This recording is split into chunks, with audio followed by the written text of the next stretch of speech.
అందరికీ నమస్తే అండి. దువ్వాడ శ్రీనివాస్ గతంలో ఎంపీగా పోటీ చేసి ఓడిపోయారు, ఎమ్మెల్యేగా పోటీ చేసి ఓడిపోయారు, వైఎస్ఆర్ కాంగ్రెస్ పార్టీ ఎమ్మెల్సీగా ఉన్నారు. కానీ వైసీపీ నుంచి సస్పెండ్ చేశారు, బహిష్కృత నేత. సో ఆమె ఇలా నేను చెప్పే కంటే ఈ దివ్యల మాధురి అండ్ దువ్వాడ శ్రీనివాస్ జంట అని చెప్తే దువ్వాడ శ్రీనివాస్ని అందరూ గుర్తుపడతారు. ఆయన ఒక పొలిటీషియన్గా కంటే సోషల్ మీడియా స్టార్గానే ఎక్కువ మంది ఐడెంటిఫై చేస్తారు. లేదా మాధురితో పాటు అతను చేసిన రీల్స్ అండ్ అతను సోషల్ మీడియా ఈ ఎఫ్ఐఆర్స్ ఈ వ్యవహారం కారణంగానే ఎక్కువ మంది ఐడెంటిఫై చేస్తారు. మేబీ అది అతనికి మంచి చేసిందో చెడు చేసిందో కానీ అతని రాజకీయ జీవితాన్ని మాత్రం మలుపు తిప్పింది. మేబీ అతను ఇంతకుముందు ఇంతగా ఉండేది కాదు, కానీ సోషల్ మీడియా ఇప్పుడు సోషల్ మీడియా పైచ్యం పిచ్చేది ఎక్కువైపోయిందనమాట. సో ఎందుకంటే ఈ వాళ్ళ జంట ఒక పెద్ద సెలబ్రిటీ జంట అయిపోయింది, ఒక పెద్ద ఆదర్శ జంట అయిపోయింది. గత 2 సంవత్సరాలుగా సోషల్ మీడియాలో వాళ్ళదే హవా, సంవత్సరంన్నర నుంచి వాళ్ళదే హవా. సో సరే, ఏదైనా సరే మంచికో చెడుకో వాళ్ళిద్దరూ మధ్య ఒక అండర్స్టాండింగ్ ఉంది, ఉంటున్నారు. అయితే ఆయనంట ధర్మాన కృష్ణదాస్ గారు వేసేస్తామని చెప్పారంట. ఒక వ్యక్తి చేత వార్నింగ్ ఇప్పించారంట. దువ్వాడ శ్రీనివాస్ గారికి ఫోన్ చేసి, నువ్వు శ్రీకాకుళం వస్తున్నావని తెలిసింది, శ్రీకాకుళం రావద్దు, వస్తే వేసేస్తారంట నిన్ను, కాబట్టి రావద్దన్నారని చెప్పి ధర్మాన కృష్ణదాస్ గారు వార్నింగ్ ఇచ్చారంట. సాధారణంగా ఎవరికైనా అలా వార్నింగ్లు ఇస్తే ఏం చేస్తారు? ఎవరైనా ఇమీడియట్గా పోలీస్ స్టేషన్లో కంప్లైంట్ ఇస్తారు, ఇదిగో నాకు ఇలా పలానా వ్యక్తులు రావద్దంటున్నారు అని. ఇక్కడ దువ్వాడ శ్రీనివాస్ గారు ఎమ్మెల్సీ, ధర్మాన కృష్ణదాస్ గారు ఏ ప్రజాప్రతినిధి కాదు, ఒక మాజీ మంత్రి మాజీ ఎమ్మెల్యే మాత్రమే. సో ఈయన కంప్లైంట్ ఇవ్వచ్చు, పోలీస్కి ఎస్పీ గారికో డీజీ గారికో కలిపి కంప్లైంట్ ఇవ్వచ్చు. పైగా ధర్మాన కృష్ణదాస్ గారు వైసీపీలో ఉన్నారు కాబట్టి, ఆయన ఏమీ అధికార పార్టీలో లేరు కాబట్టి ఆ కేసులో పోలీసులు కూడా సీరియస్గా తీసుకునే అవకాశం ఉంది. అంటే నిజంగా ఒక మనిషిని బెదిరించినప్పుడు కంప్లైంట్ ఇవ్వచ్చుగా. కానీ అలా ఆయన కంప్లైంట్ ఇవ్వకుండా ఏం చేశాడు?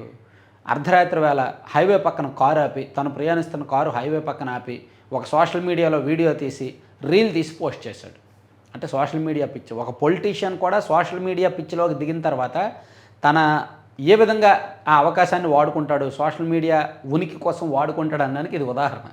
ఇదే దువ్వాడ శ్రీనివాస్ సోషల్ మీడియాకి అలవాటు పడకపోతే, ఈ తరహా పాలిటిక్స్కి అలవాటు పడకపోతే నిజంగా కంప్లైంట్ ఇచ్చేవాడు, లేదా జనంలోకి వెళ్ళి తేల్చుకునేవాడు. కానీ ఈయన ఇన్స్టాగ్రామ్లో రీల్తో తేల్చుకోవాలనుకున్నాడు అనమాట. సరే, అంటే ఇదంతా ఎందుకంటే బికాజ్ ఆఫ్ ఉనికి కోసం. కొంతమంది పొలిటీషియన్స్ ఫేడ్ అవుట్ అయిపోతారు అనే భయం ఉన్నప్పుడు, వాళ్ళని జనం మర్చిపోతారు అనే భయం ఉన్నప్పుడు సోషల్ మీడియాను నమ్ముకోవడం, కాంట్రవర్సీ చేయడం, వివాదం చేయడం, సంచలనం చేయడం అలవాటు అయిపోయింది. సో ఇప్పుడు ఈ జనరేషన్ కూడా అలాగే ఉంది కాబట్టి మేబీ దానికి తగ్గట్టే దువ్వాడ శ్రీనివాస్ గారు కూడా అలా చేశారేమో. ఎందుకంటే నాకు ఆయన అర్ధరాత్రి వేళ హైవే పక్కన కారు ఆపాల్సిన పనే ఉంది, అలా ఆపొచ్చా? అది నిమ్మాడ దగ్గర బ్రిడ్జి మీద 6 లైన్ హైవే బ్రిడ్జ్ మీద అలా ఆపొచ్చా కారు? హైవే మీద కారు ఆపకూడదు, కారు ఆపడానికి సెపరేట్ ప్లేసులు ఉంటాయి, అక్కడ ఆపాలి, ఆపి బ్లింకర్ వేయాలి. కానీ ఆయన అడ్డంగా ఆపేసి అక్కడ రీల్ ఒకటి తీసి ఆ రీల్ పోస్ట్ చేసి, దమ్ముంటే రండి నేను ఎక్కడే ఉంటాను, 2 గంటలు ఉంటాను, కారు ఆపుకొని ఉంటానని ఛాలెంజ్ చేస్తున్నాడు. ఛాలెంజ్ చేయాల్సిన టైం అది అర్ధరాత్రి వేళ. సో అంటే ఇది ఏ విధంగా చూసినా అది కరెక్ట్ కాదు.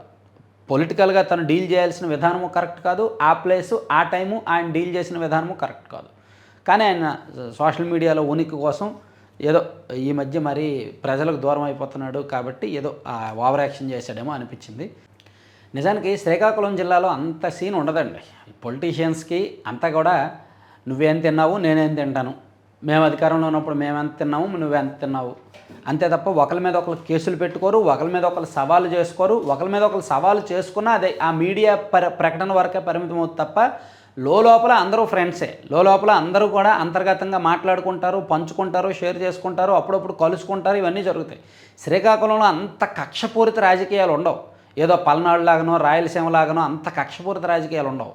నేను చాలా దగ్గరగా అబ్జర్వ్ చేశాను కదా. సో అంతగా ఒకరినొకరు నువ్వు వచ్చేస్తే వేసేస్తాను అనేంతగా ఏమీ ఉండదు. అంటే ఒక నియోజకవర్గ స్థాయి నాయకుల్లో అయితే అంత దిగజారి అంత వేసేయాల్సిన అవసరాలు కూడా ఉండవు. అంతెందుకు, కింజరాపు ఫ్యామిలీ, ధర్మాన్ ఫ్యామిలీ దాదాపుగా 30-40 సంవత్సరాల నుంచి రాజకీయ వైరం ఉంది. ఎప్పుడు వాళ్ళ మధ్య ఏం జరగవే, గొడవలు జరగవే. ఇంటర్నల్గా వాళ్ళిద్దరి మధ్య ఫ్రెండ్షిప్ ఉంది. నేను గెలుస్తాను నువ్వే గెలుస్తావు అనేటట్టు ఇద్దరి మధ్య ఫ్రెండ్షిప్ ఉంటుంది ఆ జిల్లాలో. సో అలా అందరి మధ్య కూడా ఆ జిల్లాలో అలాగే ఉంటుంది. ఏదో ఈ దువ్వాడ శ్రీనివాస్ ఏదో నాకు ఆడి శత్రువు ఈడి శత్రువు అని ఓవర్ యాక్షన్ చెప్పుకొని తిరగడమే తప్ప, మాట్లాడితే యూట్యూబ్ ఛానల్ ఇంటర్వ్యూలో అచ్చెన్నాయుడికి వార్నింగ్ ఇవ్వడం, ఇప్పుడేమో అచ్చెన్నాయుడు మంత్రిగా ఉన్నాడు కాబట్టి ధర్మాన సోదరులకు వార్నింగ్లు ఇవ్వడం, సో ఇది ఏ పార్టీ ఎంతవరకు కరెక్ట్ ఏంటి అనేది మీరు ఆలోచించి కామెంట్ చేయండి. సరే, కంటెంట్ అయిపోయింది. కంటెంట్కి సంబంధం లేకుండా ఒక ప్రమోషన్ చూడండి. ఇది కంటెంట్కి సంబంధం లేదు. మన ఒక 15-20 మంది మహిళలు కలిపి ఒక ఆర్గానిక్ ప్రోడక్ట్స్, మంచి ప్రోడక్ట్స్ తయారు చేస్తున్నారు. మిల్లెట్స్, సీడ్స్, డ్రై ఫ్రూట్స్, నట్స్తో కలిపి ఐఐఎంఆర్లో వాళ్ళు ట్రైనింగ్ తీసుకొని భిన్నమైన ప్రోడక్ట్స్ ఇంట్రడ్యూస్ చేశారు. 6 నెలలు అయింది, సక్సెస్ అయ్యారు. మంచి పాజిటివ్ రేట్స్ వస్తున్నాయి, రివ్యూస్ బాగున్నాయి. అలాగే ఇప్పుడు Sankranti season and new year season కారణంగా భారీగా ఆఫర్లు ఇస్తున్నారు అండ్ ఫ్రీ షిప్పింగ్ కూడా ఇస్తున్నారు. వాళ్ళు చాలా తక్కువ మార్జిన్గా అమ్ముతున్నారు. ఫ్రీ షిప్పింగ్ 2 తెలుగు రాష్ట్రాల్లో అండ్ అప్ టు 15-20% వరకు ఆఫర్లు కూడా ఉన్నాయి.